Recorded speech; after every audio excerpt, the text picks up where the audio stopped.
press the bell icon on the YouTube app and never miss a ವಿದ್ಯಾರ್ಥಿಗಳೇ, ಭಾಳಷ್ಟು ಜನ ವಿದ್ಯಾರ್ಥಿಗಳು supplementary results SSLC supplementary results ಯಾವಾಗ ಅಂತ ಹೇಳಿ ಭಾಳ ಜನ ಕೇಳ್ತಾಯಿದ್ರು. ಸೊ ಇಲ್ಲಿ ನೋಡ್ಬೋದು ಎಕ್ಸ್ಪೆಕ್ಟೆಡ್ ರಿಸಲ್ಟ್ಸ್ ಡೇಟ್ ಇದು.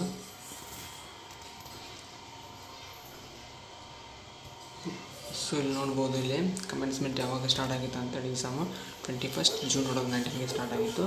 ಮತ್ತು ಲಾಸ್ಟ್ ಡೇಟ್ ಆಫ್ ಎಕ್ಸಾಮಿನೇಷನ್ 28 ಜೂನ್ಗೆ ಎಕ್ಸಾಮು ಮುಗಿದಿತ್ತು. ಮತ್ತು ಎಕ್ಸ್ಪೆಕ್ಟೆಡ್ ರಿಸಲ್ಟ್ಸ್ ಡೇಟ್ ಅಂದರೆ ಫಸ್ಟ್ ವೀಕಲ್ಲಿ ಜುಲೈ ಫಸ್ಟ್ ವೀಕಲ್ಲಿ ನಿಮ್ಮ ರಿಸಲ್ಟ್ಸ್ ಬಿಡ್ಬೋದು. ಇದು ಎಕ್ಸ್ಪೆಕ್ಟೆಡ್ ರಿಸಲ್ಟ್ಸ್ ಡೇಟ್ ಅಲ್ಲ.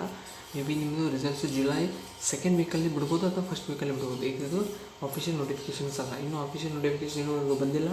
ಬಂದಾದರೆ ನಿಮಗೆ ನಾನು ನೋಟಿಫಿಕೇಷನ್ಸ್ ಕೊಡ್ತಾ ಇರ್ತೀನಿ. ಸೊ ಈ ವಿಡಿಯೋನ ಮ್ಯಾಕ್ಸಿಮಮ್ ಜನಕ್ಕೆ ಶೇರ್ ಮಾಡಿ ಮತ್ತು ನಮ್ಮ ಚಾನಲ್ಗೆ ಸಬ್ಸ್ಕ್ರೈಬ್ ಮಾಡಿಕೊಳ್ಳಿ. Thank you.